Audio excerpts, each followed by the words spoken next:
Hello, everyone. Hello, and welcome to our weekly forum on Israel, Africa, and Black America. This is the Institute for Black Solidarity with Israel. I am your host, Joshua Washington, and next to me is my lovely co-host, Olga Washington. Good evening, everyone. I hope everyone can hear us because right now there's a screen in front of me that's a little bit frozen. So if you guys can hear me, just comment and say, "Hey, what's up?" I hear you loud and clear. Can everyone hear us okay? Okay, now we have some things to get into. That song you heard, once again, the theme song for our forum is a song called The First 7 Miles by Randy Sandoli. You can check it out. His album is called Simcha. It's available on all streaming platforms. Check it out if you love that song. You'll love the whole album. Check that out. Visit our website, ibsi.org, to learn more about us. If this is your first time tuning in, go to our website and learn about IBSI and the work that we do. You can also go to our Substack, ibsi.substack.com, or if you go to our regular website, you click Africa Israel Weekly, you'll get our newsletter or our publication. We have podcast episodes, we have articles, we have premium content. Consider becoming a premium monthly subscriber. We'd greatly appreciate that. And also, become a legacy builder with Institute for Black Solidarity with Israel. A legacy builder is someone who gives a monthly amount to IBSI. You can start as low as $10, I believe, and you can work your way up. Some people have started with a very low amount, and now they give $50, $100, $150 a month. They're very legacy builders are the thing that makes IBSI go. So whatever you are able to give, go to ibsi.org/donate and become a legacy builder with IBSI today. Week after week, as well as event after event, we get wonderful messages of people thanking us for the work that IBSI does. We cannot do what we do without you, without your support, including without your financial support. And one of the ways, in addition to all of what Joshua has said, that you can support us is by visiting our merchandise store on our IBSI website. I'm actually this week wearing, maybe I should stand up a little bit, the very cool Iron Lion Zion t-shirt.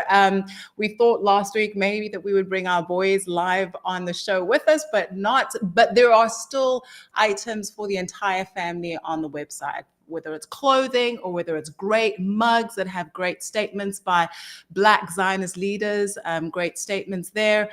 We've got water bottles, we've got a whole bunch of stuff. So please do consider purchasing some of our merch and be a brand ambassador with IBSI. Yes. Thank you. Oh, keep going. Sorry, Olga. I didn't catch you.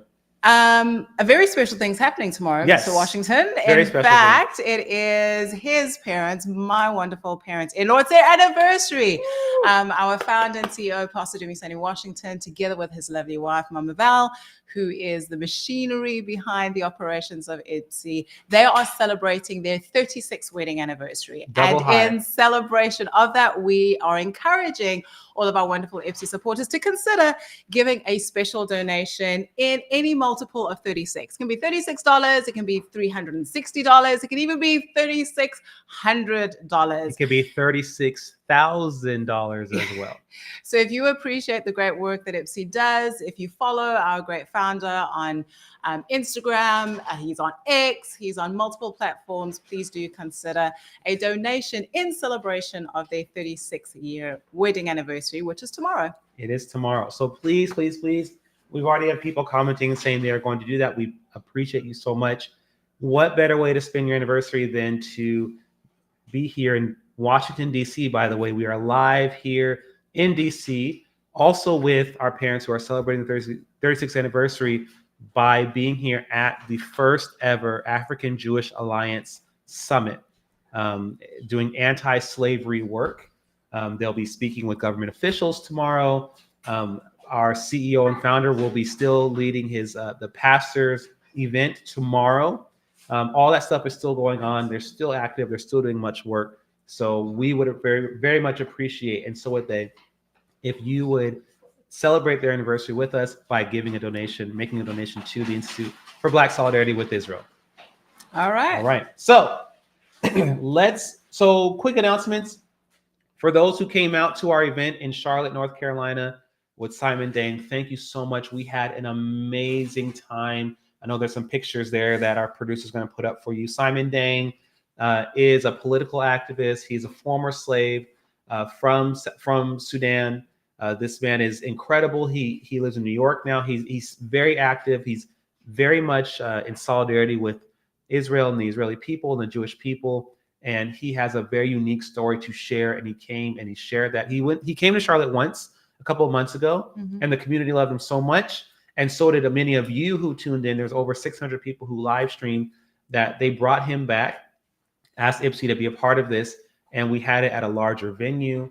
I think we had about 200 people who showed up, about 100 people who came to the afternoon event, and then even more that came to the evening event. It was packed. It was impactful. There were tears. There was lots of celebration. It really was a time of, I think, coming together and real solidarity, right? Not the fake stuff that people try to manufacture, but a real coming together with shared pain, but also shared hope for a brighter and free future. So it was amazing. So thank you all for coming out to that. We had an amazing time. We have a conference coming up. One of our IBSI pastors, Pastor Matrilla Hall, she's usually actually on here with us. She came to our Charlotte event. Yeah. Pastor Matrilla Hall is based in just outside of Atlanta, Georgia. She drove all the way up with her husband to Charlotte to attend this event. This is not the first time she's driven up to Charlotte for our Charlotte events. She's very active. She's one of our most active IBSI pastors, and she's hosting a leadership conference that is coming up. It's July the 27th. And if you want to know more about it, go to ibsi.org/dates. You can scan that QR code that you see right there and register for it. Come to it. It's going to be an amazing, impactful event. She is incredible, and the programming that she has, that she's put together for it it's going to blow your mind. So we're really excited about that. And I mentioned it, yeah. I mentioned this already, but you can go ahead and remind them too about tomorrow's pastors event. Oh, yes. So Pastor Dumisani is going to be leading what is our monthly, or rather IBSI's monthly pastors events, where he looks at issues that are happening currently and then does a deep dive from a biblical perspective pertaining to standing with Israel, why we should be doing that. And tomorrow, I believe he's going to be looking at why Hamas, as well as various other terrorist organizations, are on campus. Last week, we previewed the latest educational video from the Institute for Black Solidarity with Israel. Visit our YouTube page to be able to see it, where we spoke about the real challenges that we are faced with on university campuses and why we need to be doing something about it. It's unfortunately not spoken enough about. Yes, we see the protests and we see the rallies and we see the encampments but calling out the funding that is enabling this anti-Semitism to be rampant on university campuses, the funding of professors and how they are embracing this ideology as well as teaching it is something that's not spoken of. And that's going to be one of the topics that Pastor Dumisani is going to be speaking about tomorrow with our IBSI pastors. So if you are a pastor, if you are a leader in your community, please do log in and join us for this online event, which will be amazing. Absolutely.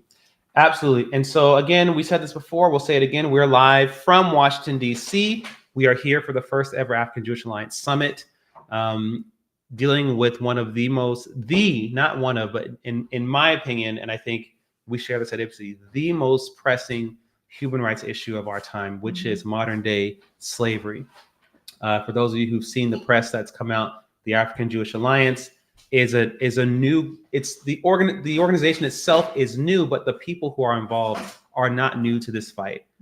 Charles Jacobs is one of the founders, our CEO and founder of IBSI. Pastor Dumisani Washington is one of the founders. We have many partners, including we have Jewish partners, Israeli partners, African, Christians, and Muslims. Some of our partners are ex-slaves from Sudan, ex-slaves from Nigeria, who have come together to fight this. And so this is our first time as AJA coming to DC and presenting this to our government officials and with demands, right? And to start to cut the legs off from under this global enterprise that's disenfranchised millions and millions, tens of millions of people. right now, over 10 million slaves that we know of are just on the continent of Africa. And so, yes. We're just under a million, not 10 million. Oh, sorry. Why did I get... No, on the continent.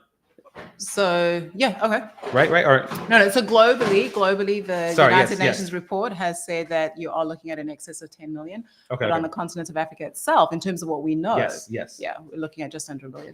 Yes, just under a million that we know of, which is hard to quantify because, you can't...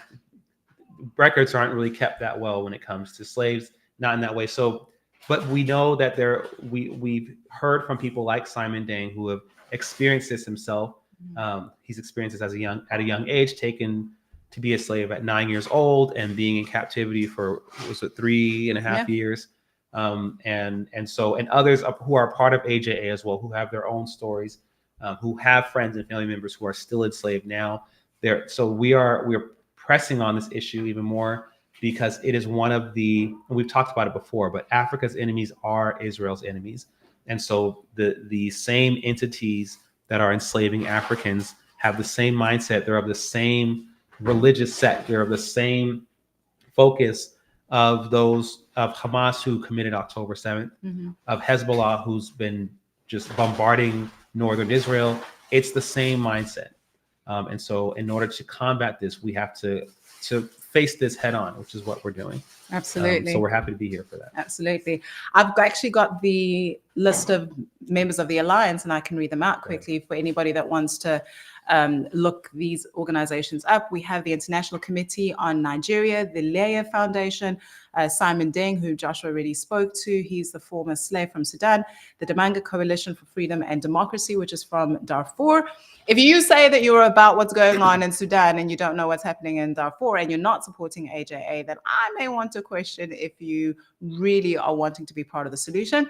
Then there's the Institute for Black Solidarity with Israel, the American Anti-Slavery Group, the Jewish Leadership Project, as well as the American Veterans of Igbo Descent. So yes, as Joshua mentioned, slavery and also touching on just aspects of jihadism. I believe that we're going to be sharing something that happened in Nigeria later on in the show. But yeah, we're looking forward to a great next 2 days. Yes, absolutely. As a matter of fact, yes. So we'll be sharing that in just a moment. So thank you for your support. And we'll also give you an update on this next week, how everything went up here in DC. We want to turn your attention to here in this country, in Los Angeles. We're going to show you a video. A lot of you have probably heard what happened already. It was just yesterday. But our producer, go ahead and share this video. It's a protest. It was an anti-Jewish, anti-Israel protest that happened outside of a synagogue in LA. And there's some footage that was captured from that. So producer, go ahead and play that for the people. And then we'll share with you guys what's going on after that.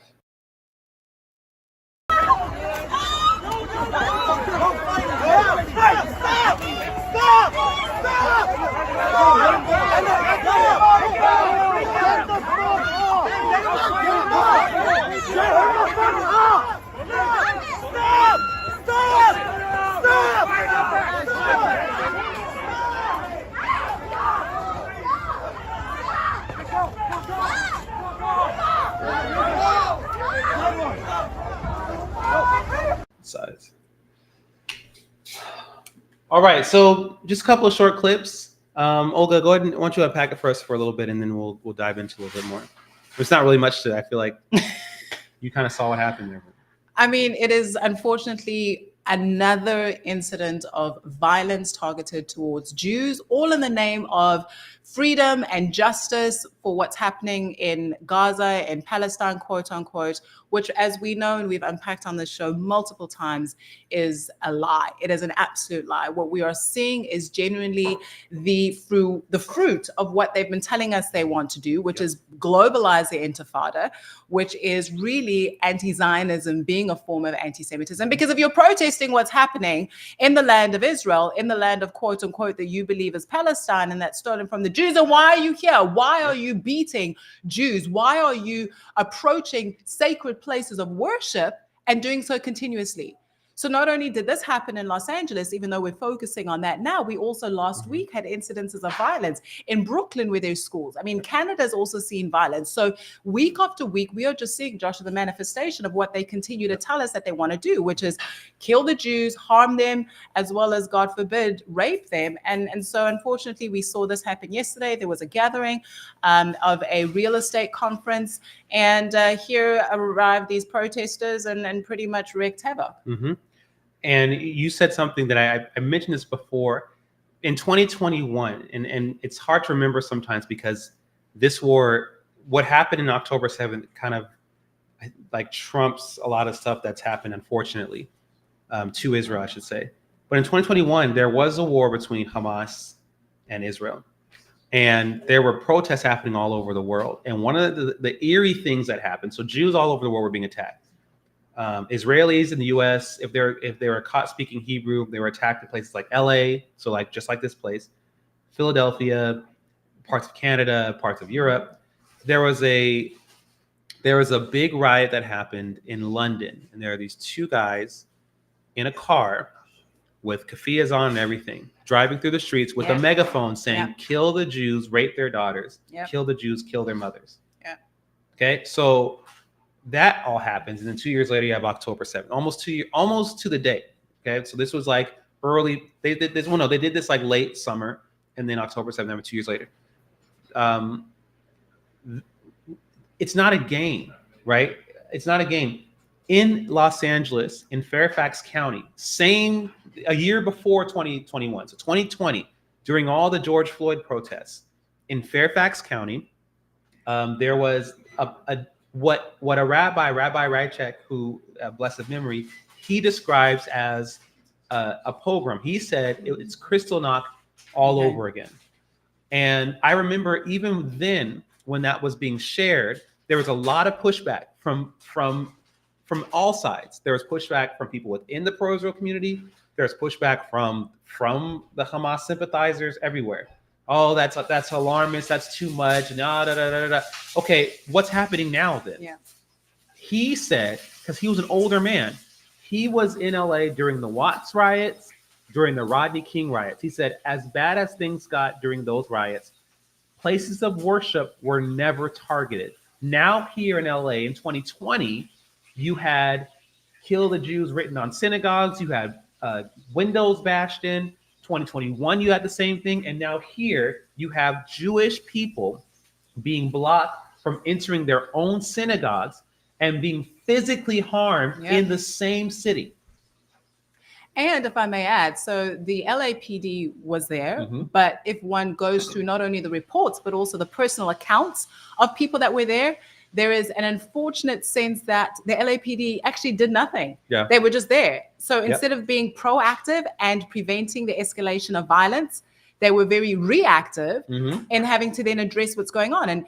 And I just look at all of this, as well as added to the fact that in New York last week, we had Alvin Bragg release multiple people that were arrested following the Columbia University encampments and the violence that went there. So the question then is America, is law enforcement in America serious about dealing with Jew hatred? Right. And not just dealing with Jew hatred in terms of words, but there is literally physical violence now that is happening. Yep. Earlier this year, I believe it was. If it was not earlier this year, then it was late last year. Also, as part of the protest following October 7th, somebody was actually killed. Remember, they were hit over the head and they died in LA.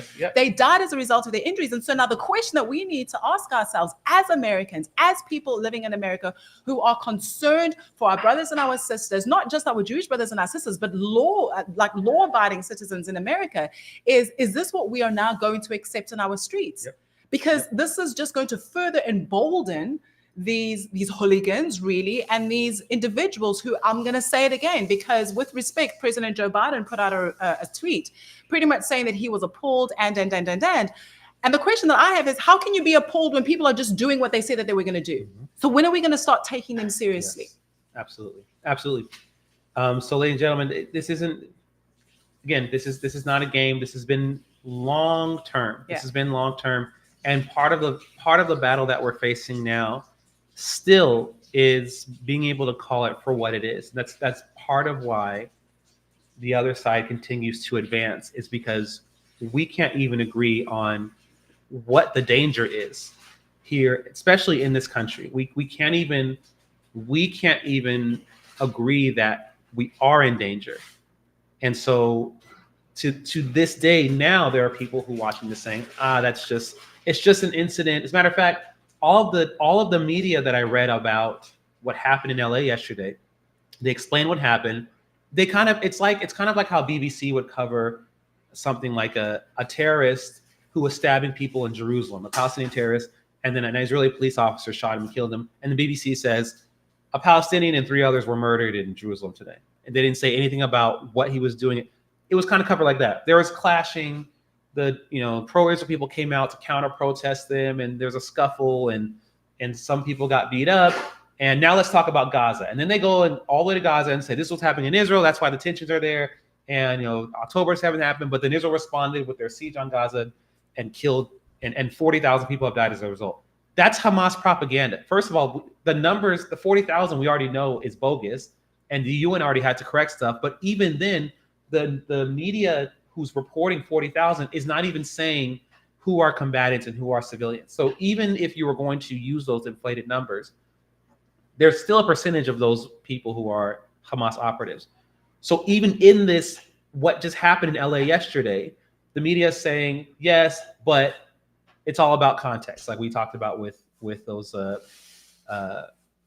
Ivy League professors who are on trial. It's all about look at the context, and then they spew propaganda that's from Hamas itself. So we can't even call a spade, which we'll talk about a little bit later when we get to Nigeria. But before we do, go ahead, Olga. Maybe if I can just say something, perhaps two things. The first one is for those that are considering saying, well, it's not going to impact me. It's just about the Jews. It's not just about the Jews. They actually also use the word Zionist. And so anybody who not only believes that the Jews have a right to self-determination in their ancestral homeland, but even somebody who will question. I mean, we saw what was happening with the encampments when some people were going into the encampments and just asking questions, including people of our color, right? So supposedly Black people are only supposed to be protesting on the side of anti-Israel, but anybody who wants to apply their mind and ask critical questions is then a target and does literally become a target. We've seen this. So our encouragement to those who really want to see not only justice happen, because there can be no justice without truth, but also for there to be peace, is to be courageous to call out the truth of what is happening and why it is happening, why it is happening. A very good friend of mine who I respect highly, she's quite brilliant. She actually talks about how there's an escalation to what we see as violence manifesting on the streets. It doesn't just start there. It starts with the educational indoctrination, which we are not only getting on university campuses, but also in our media. And then it goes to organized mobilization, which we're seeing people getting on the streets and protesting and saying things. And many of them don't even know what they're saying. We've seen videos where they ask and say, from which river to which sea? And it's like, we're actually not sure, right? And then we have various forms of legislation that they try to pass. There's harassment, and then it leads to violence. There is violence taking place on our streets. Last thing I'll say is I read a report, Joshua, where somebody was saying that forget about the fact that anti-Semitism has risen to levels of 1930s. It's more than that. Because of social media, because of the apathy of law enforcement, as well as the participation by some persons in government, right? We're actually at levels worse than pre-World War II. Absolutely. Yes, we are, unfortunately. And amen to everything you just said. Ladies and gentlemen, we're going to take a quick commercial break. We're going to show you this ad for Truth to Power Live. If you have not been tuning in, you definitely need to. Please enjoy this clip. Welcome, everyone, to Truth to Power Live with Dumisani Washington. I am your host. The child fares the best when he or she is raised by their mother and their father. We have all the stats. And again, Barack Obama cites some of those stats. We know the statistics that children who grow up without a father are 5 times more likely to live in poverty and commit crime. Tell me how niggas supposed to lay back and take shit. Tell me how to sneak around and hide. How to sit up like some goddamn dog begging when welfare ladies come around. Come on, tell me all about that, Mr. Garbage Man. Charles! An October 7th massacre happens every week in an area like Sudan. In Nigeria, Boko Haram bring back our girls. Truth to Power Live with Jimmy Study Washington.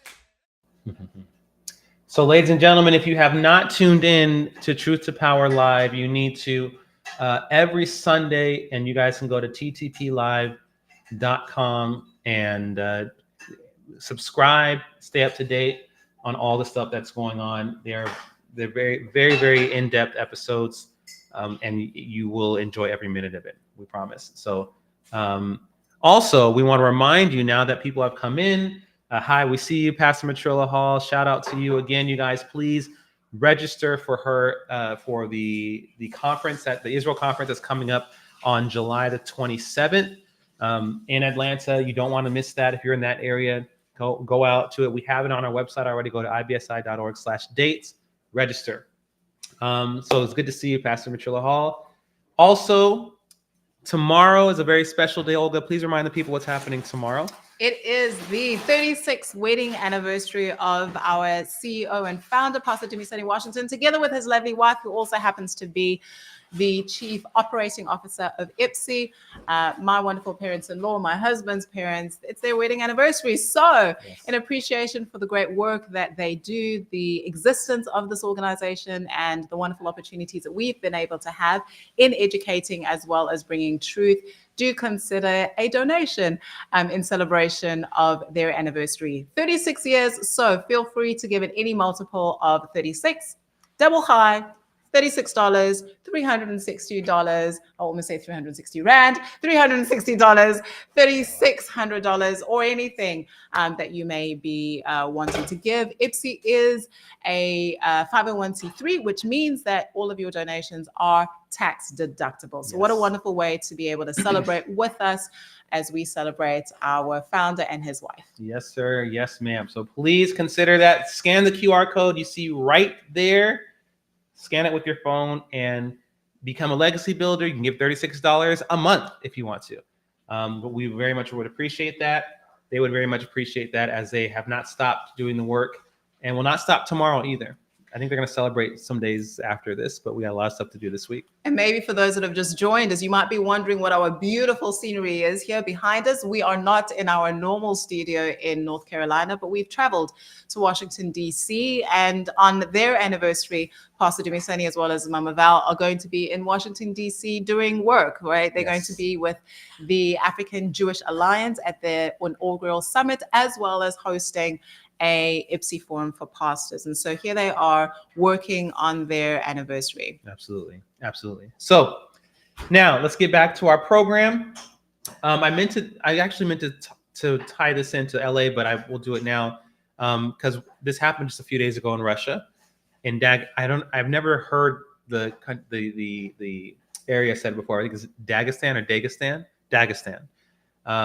There was an attack on a synagogue and a church. As soon as I saw the headline for that, I thought first the Saturday people, then the Sunday people. So there was an attack on a synagogue and church. The attackers were pro, I don't even say like pro Hamas, pro terror. They were wearing like ISIS clothing, uniform, like the whole thing, the whole get up. They attacked a synagogue and they attacked a church. We've been saying this forever. Any kind of hatred never stops there, because hatred is a cancer. So what starts with the Jews never ends with the Jews. What starts with Black people never ends with Black. What starts with any group of people never ends there. And eventually it turns in on itself, because you cannot isolate hatred to a particular group of people. It always grows. So now, not now, because Christians, in Russia have had a tough time as well, but Christians now are being targeted in Russia. Just like people, like Olga said before the commercial, not just Jews, people who stand with Israel, Zionists.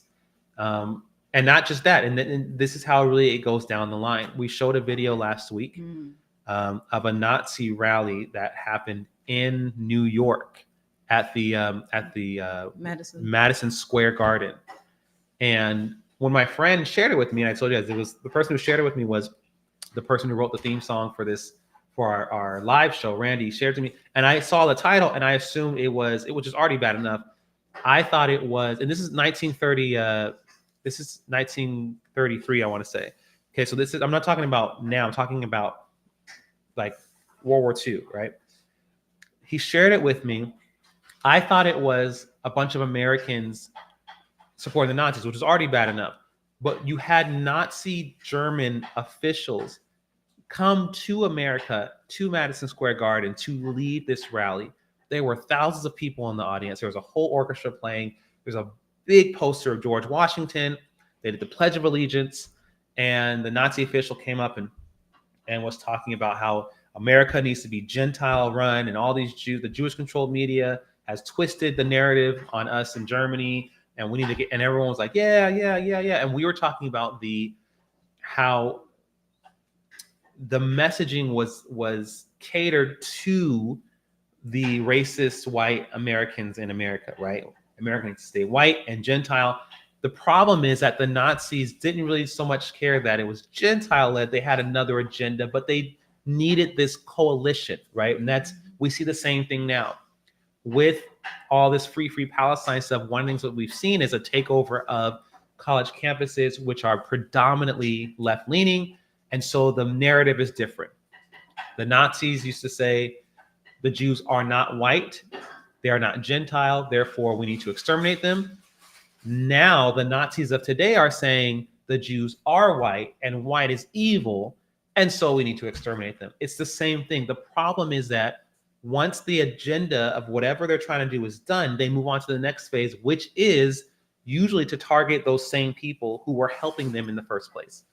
Hitler had a gay man who worked for him until he didn't need him anymore, and then he shot him himself. So this is always how this kind of thing works. And unfortunately, I don't know anything about that church in Russia who was targeted. That church might have hated Jews, but there is a hatred that any kind of hatred, like I said, cannot be contained in one area. So if you think that you're going to be okay by aiding and abetting the hatred, just know that you might actually be the next target. You have anything you want to add to that? I mean, I just also, without downplaying the seriousness of what we're talking about, it is also just plain stupid to not apply your mind and to look and to see how things are getting out of hand. And I think, Joshua, that's where my frustration at the moment is that you have really intelligent individuals who, for whatever reason, as soon as you mention the word Jew or as soon as you mention the word Israel, all of a sudden there's just like this inability to comprehend facts, to want to apply logic. Yes, as Christians, we know that there's a spiritual component to this as well, but it's just like, for me, it's frustrating. It's like, can you not read? Do you not want to know? Is there no history? To my African brothers and sisters that might be watching this, if you know your history on the African continent, once they started to kick the Jews out of various African nations in the 1960s and 1970s, next on the hit list in terms of persecution were the Christians, were the Black people. Josh, one of the great things that I learned from you and from IBSI was during I think during Jim Crow era, there used to be a sign: no Jews, no Blacks, no dogs. I mean, everybody was in that category. So when Black people are in the streets and saying that this is now a cause that we're taking on ourselves, that we have to come against the Jews, I'm just like, do you know that the very same people that are using you as pawns in their game, like you're next. We are very much next. October 7 showed us that, because there were Africans that were taken hostage and massacred by Hamas, as well as Gazan civilians who chose to participate in that. They didn't care that there were Black people involved. They didn't care that there were non-Israelis, non-Jews involved. They wanted death, and whoever was in their way, they were going to achieve their goal. Yep. And that's what they're telling us they're going to be doing here in the United States of America. So again, I'll repeat the same thing that I said earlier. When are we going to start believing them and taking them at their word? Yeah. And speaking of that, I mean, talking about Christians coming for Black people in Nigeria. So there's a video that we shared, and then we found out from one of our Nigerian partners that the video itself is a couple of months old, though what's happening to Christians in Nigeria is not an old thing. Yeah. This particular story just happened to surface and make its rounds on social media, so we shared it. It's so just so you get the picture, our producer is going to play it for you. It's what you're seeing are Christians. You see a pastor, you see his congregants inside of what used to be a church. It's rubble, and they're there They're still worshiping, even though a group of radical Islamists came and burned the church down. Just look at this picture. It's a very short video. Go ahead, producer, show that to the people, please.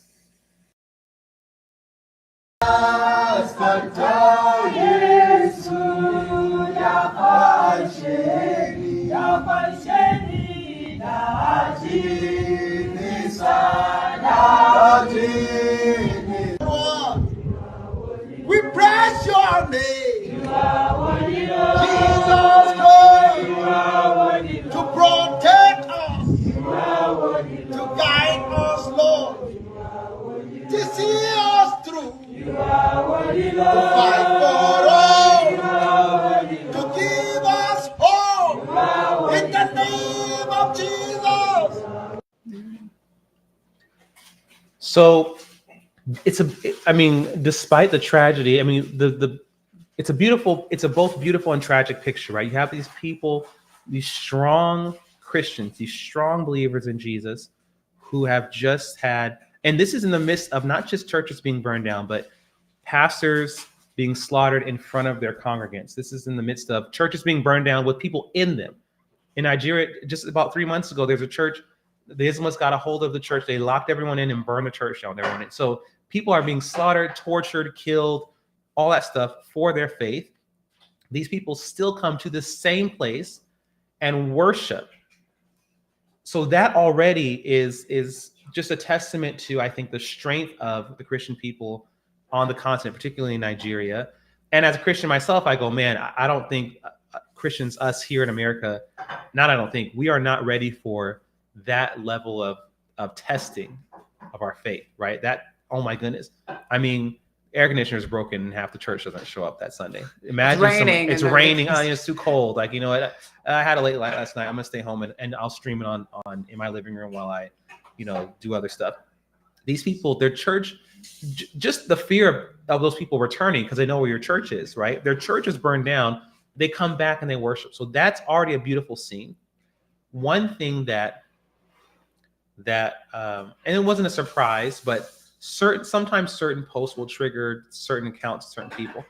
I shared the post, and the post that I shared had a caption that said that the church was burned down by Islamists, because it was. And that particular post happened to trigger a bunch of different Palestinian, other Arab, Muslim accounts that hopped on, and it was like they were reading from the same script. A lot of talking points were the same. They would say, oh, the Quran says, where in the Quran does it say it's okay to burn down churches? They're not really Muslims, so that's an insult. You shouldn't call them Islamists, because that's not what being a Muslim is. You are being offensive. You shouldn't say things like that. That is extremely racist for you to call them Islamists. Right? So that can go on and on. And I just noticed. I took screenshots of certain ones because other people would say things like one, and these aren't, and not the obscure accounts. These are like, some of these people have blue checks. One person commented and said that it's hard for me to feel sorry for these people when I know that they probably support Israel, the state of Israel. They support what's going on in Gaza. So what he was saying was basically, screw those people, because they're probably Zionists, which they probably are, because most Africans are Christian and most Africans are Zionists from a very biblical standpoint. So what he said was, fine, good, the church was burned down. It doesn't matter. I can't feel bad for them because they support Israel, so screw them. And it wasn't surprising to me, but I was just glad that this stuff was out in the open. So I just took a screenshot of all this. I'll probably write an article about this in our Substack to show that, once again, Israel's enemies, that Jew-hating spirit, also seeks to destroy and control Africa and enslave Africa. That deep-seated hatred extends to the African as well. And those comments were it was taking so much attention away from the fact that these Nigerian Christians were worshiping in this burnt down building where their churches got destroyed, and was focusing on Islam, don't make Islam look bad, To which I said to some of them, I said, look, if you think they're perverting your faith, go tell them that. Don't tell me. They're the ones who are saying Allahu Akbar and burning down these churches. That's your issue. That's not my issue. If a bunch of Christians did something like that, we would have to call it out as Christians and say, no, we condemn that. We're not going to come for you and say, don't call them Christians, that offends us. That's not your problem. It's not my problem. If you think it's a perversion of your faith, then you do something about it. Otherwise, what you're telling me is that you actually are okay with what's happening, and your MO is to distract from it so that it can continue to happen. So you're an enabler. So you're either for the destruction of these churches or you're against it. And based on a lot of those responses, people were for it, and they were just masking it with whatever their other issues that they said that they were. A few points from me. The first one is that it's not only the destruction of the churches in terms of physical building, the physical structure, but the death and the destruction that comes with it. Not only the churches, but we have got young girls that are continuously being kidnapped by Fulani herdsmen, by Boko Haram, all of which we know are friends and family of ISIS and Hamas, all one and the same ideology, same in terms of being proxies for Iran.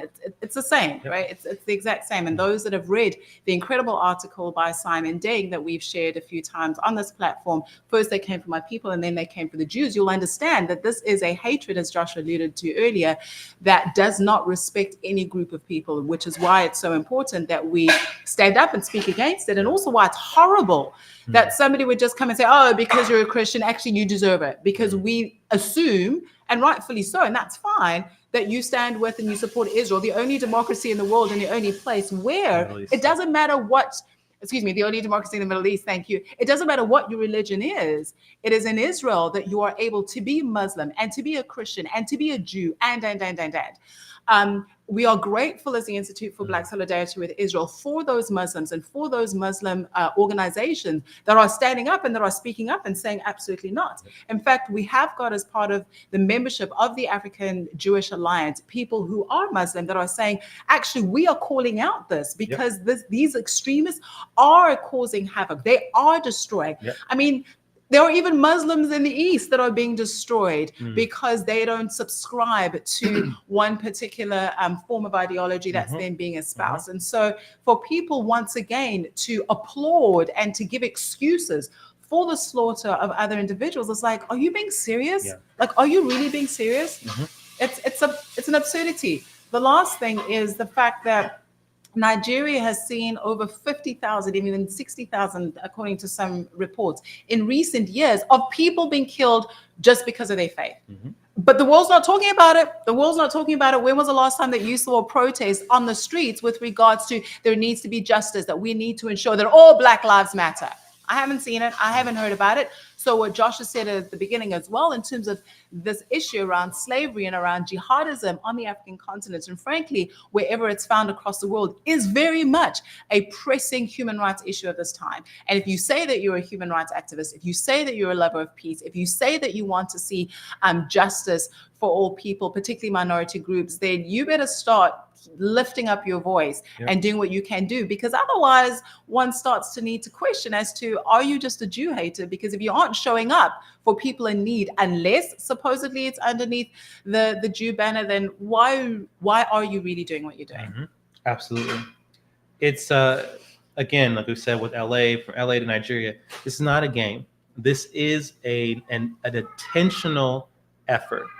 Not to sound conspiratorial or everything, we have receipts. These things, a lot of these things are connected. We talked about before so first of all, quick reminder, if you're a pastor watching this, join our CEO and founders pastors virtual event tomorrow, why Hamas and the Muslim Brotherhood are allowed on US college campuses. He's going to unpack this some more. But you have to understand that if you are going to step into this fight, you have to understand the vastness of your enemy. Not to say that it's impossible, but to say you have to understand what you're doing. Otherwise, you'll be swatting at branches, you'll be punching the air, or you'll find yourself in a place where you have limitations put on you that you allow to be put on you, while your opponents don't have limitations at all. What I mean by that is, and I shared this before, a few weeks ago, I pinned an article in our Africa Israel Weekly, which please subscribe to our Substack. The article was called "Psychological Compromise," and it talked about it takes you back to September 11, 2001. I was 10 years old, but I'm reflecting on what happened from ages 10 to about 14, seeing certain things culturally change in our society, and how even though the perpetrators of 9/11 were Islamists, there seemed to be this kind of like this growing cultural pressure to not say anything disparaging about Islam, to the point where, and I fast forwarded then to, I think it was 2000, and it's in the article, whenever that San Bernardino shooting happened, I think maybe 2016, there's a shooting in San Bernardino, California. There's a Muslim couple that did it. And after people were killed and after the people in the hotel were shot up, people were interviewed, and their neighbors were interviewed, and the neighbors said, well, we did notice them getting like tons of packages every day, and we thought that was strange, but we didn't want to say anything. And then there was a UPS man or FedEx man that said, I was delivering like sometimes up to 12 packages in a single day to their house. And I felt like something was strange, but I didn't want to say anything. So literally you had the signs right in front of these people. In any other regular scenario, someone would at least call the cops or someone and say, there's something strange happening over there. I mean, it's just, there's a lot of huge packages and they got all this stuff, like what is going on? But people didn't want to say anything because there was the people involved were a Muslim couple. So then you fast forward to what happened in San Bernardino with the shooting, and people are saying, okay, well, it was happening right in front of me, I couldn't say anything. And that's what I call the psychological compromise, where we can see the truth right in front of our faces, but we're afraid to say that is happening and this is happening because of the people involved, and we don't want to be seen as Islamophobic. We don't want to be, sometimes we don't, it's not so much about being seen as Islamophobic. We don't want our careers to end. We want to keep our status. We want to stay in this industry. We want to keep our, whatever the case may be. And that has become a cancer that has even spread to those of us in the pro-Israel space. We can't even agree on just calling things out for what they are because, we have to be nice to our Muslim brothers and sisters. Yes, we know we have Muslim brothers and sisters on the African Jewish Alliance. I told you before, one in Mauritania, the majority of the slaves in Mauritania are Muslim women. And we have at least one Muslim partner on our team who was helping us fight this slavery. So there's obviously, we're not disparaging, but there's nothing wrong with saying that these radical Muslims are responsible for at least 1 million slaves in Africa right now. That's a huge deal.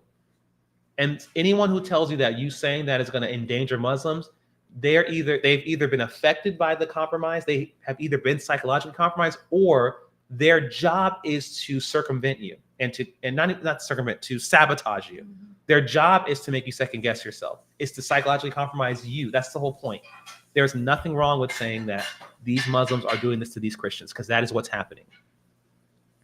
And they're not just doing it in the sense of, causing damage to structures and buildings. We're talking life or death here. Yeah. So how are we going to allow ourselves to be concerned about being called a name, but we're saving lives? Like at some point in time, we need to decide that saving lives, that saving a generation, that saying that we care in the most human way is going to be okay if Olga loses a few friends on social media, if Olga's called some sort of whatever phobia, okay, fine. But then at least I have been able to bring about freedom to people who are desperately crying and needing freedom. Absolutely. Absolutely. Olga, I want to ask you this as a South African, but also now as a new American. For you, having been in this country years prior, like before when you were younger, and now it's been quite a few years now since you've been here, went to school, and then we got married. For you being in this country and seeing the resources available to Americans, to yourself even, what role do you see, or how important, if at all, do you see the role of the American, but particularly the American member of the African diaspora, to push back on and speak up on what is happening on the continent? Does it actually make a difference? How much time do I have to answer your question? In a nutshell, there's great responsibility. America really is an incredible place. The resources that are available, the opportunities that are available, the leadership role that America still has. You know, some people will question, including myself from time to time, whether that leadership role is still being recognized on a global scale. But for now, it very much is. And so when America speaks, the world listens, including when American culture speaks, including when American superstars speak, when American movies speak, right? All of these different components. When America speaks, the world listens. And so if Americans were to, with the resources that they have, whether it's financially or in terms of technology, all of these various things, were to actually decide just to do a little thing, it would bring about a great difference, as well as empower other nations who might not know how they can do it, but they're like, America's showing us the way. There is an example we can then follow. That's the first thing. The second thing, you asked me specifically about people who are of African descent living in the diaspora. Bluntly put, when you're looking at the African continent, these are your brothers and sisters. I need to be careful as I express my next statement, but I remember being on the African continent, and even when I came to the United States, you might recall the first time that we went to go watch Wakanda at the movies, Black Panther at the movies. Like, me as an African and seeing all of these African Americans get so excited and get dressed up, I was like, I don't understand. Like, well, what is the big deal? But it was because of the one of the things that I learned, the relationship that many of these African Americans are desiring to have, this longing to be connected to the motherland, to their homeland, for the reasons that we know, because of the transatlantic slave trade. And so if there's this yearning and this desire to connect and to go home and to reestablish oneself with the culture and the land, what about the people? What about the people that are literally enslaved? What about the people who are scared to send their children to school because they don't know if their children are going to come back? Surely culture and hairstyles, braids or fabrics, right, is not as important as living human beings who are still in the African continent that are saying, we need help. And you in America, but particularly the African brothers and sisters, you can help us. So my hope, Joshua, is that more and more African Americans will wake up to the fact that this is not a fight that Africans can do alone. I mean, if we ultimately have to, we will. It'll take longer.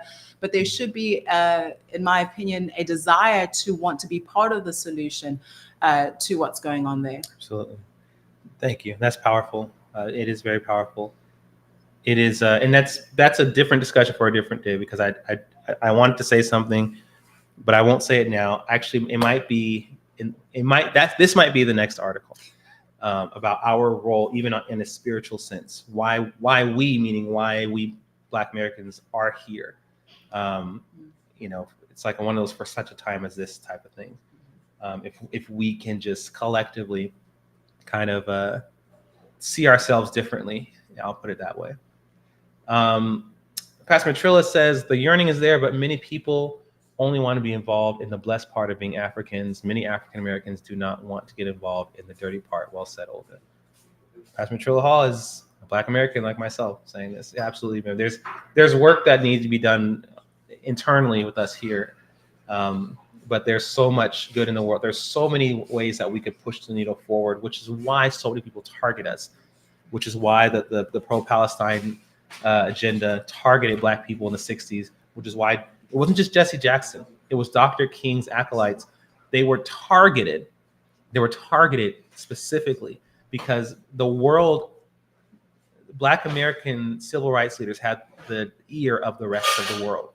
That's why they target South Africa, because Black South Africans had the ear of the rest of the world. That's why they misappropriate Nelson Mandela, because they know the power that we have, and that is one thing that does bind us and our African brothers and sisters, is that the world knows the power we have, and a lot of people seek to manipulate us and keep us thinking low of ourselves, get us thinking about things that are, as my friends say, low vibration stuff, right? Let's get caught up in white, Black, racism, all that stuff, and not actually focus on how we can actually move the world into a better direction, because we have that power. It is just like our Jewish brothers and sisters, both from the centuries of trauma that we have faced historically, things that we've been through, but also in the ways that we've overcome those things, it has given us an authority that we do not use nearly enough.